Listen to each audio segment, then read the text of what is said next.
Alors, ce match, eh oui, c'est le retour. On avait fait une petite pause pour le match du Paris Saint-Germain et celui de Nantes. On vous a proposé d'autres vidéos. On revient à notre format d'origine sur le débrief de la victoire de l'Olympique de Marseille face au Stade de Reims. Ça a été dur, hein. Ça a été très très dur.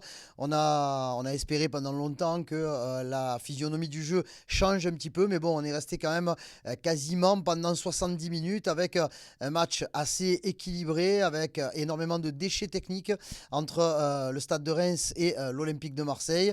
On était même inquiet à un moment donné, il faut le dire, hein, parce que Mandanda avait été quand même un petit peu plus mis à contribution que Predrag Rajkovic. Et au final, ben, c'était clair dans les 10 dernières minutes de Gerson qui a encore une fois illuminé de sa classe, parce que c'est vrai que depuis quelques mois, ce Brésilien n'a plus rien à voir avec le joueur qu'on avait recruté l'été dernier. Il a réussi à prendre son envol véritablement, à trouver sa place, à trouver de la régularité, de l'agressivité, et il allie aussi la technique et l'efficacité. Donc c'est un nouveau but de Gerson, mais celui-là qui vaut très très cher, avec ce geste technique, ce double passement de jambes pour se remettre le ballon pied gauche sur le pied droit, la frappe croisée, Rajkovic, alors que le ballon passe dans une forêt de jambes, qui est battu 1-0.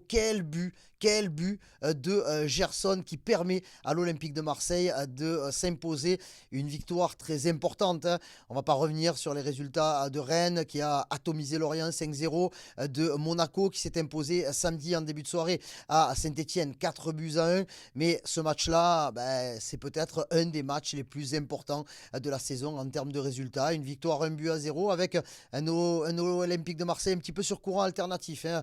On ne va pas se voiler la face. La première mi-temps a été assez moyenne.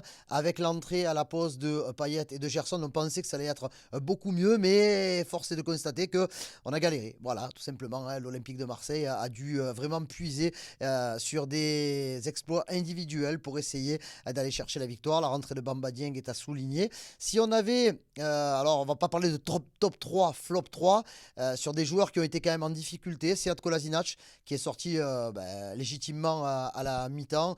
Le Bosniaque a eu du mal, voilà, que ce soit offensivement mais aussi sur un plan défensif. On retiendra également la partie assez moyenne de Cengiz Ünder, qui a quasiment fait régulièrement le mauvais choix.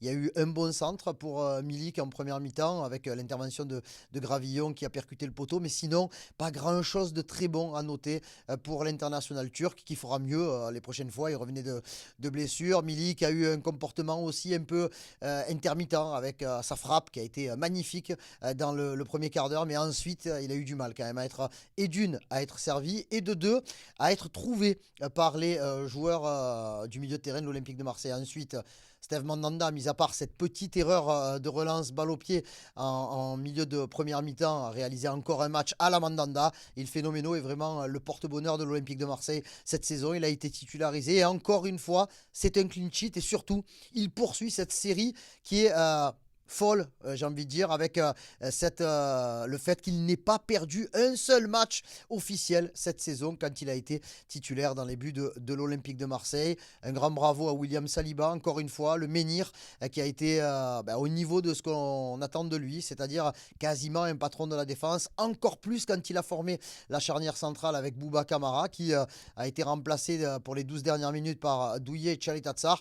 Et bien sûr, la Palme d'Or, elle revient à Gerson. Gerson qui a montré des choses intéressantes, sans être exceptionnel non plus.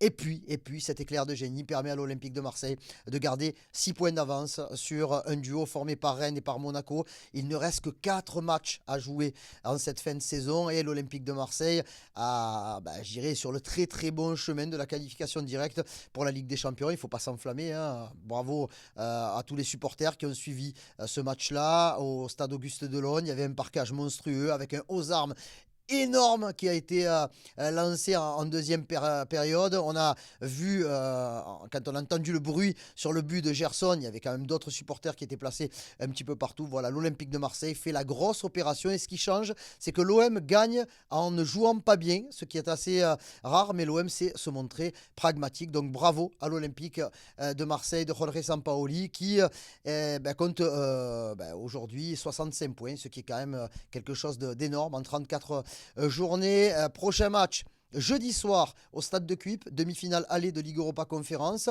avec la petite rotation qui a été opérée ce soir. On espère quand même que les Olympiens pourront tenir la dragée haute face au Feyenoord. Voilà, c'était alors ce match après la victoire de l'OM à Reims. Si vous aimez, n'hésitez pas à laisser un petit commentaire. On se retrouve très vite sur YouTube pour une prochaine vidéo.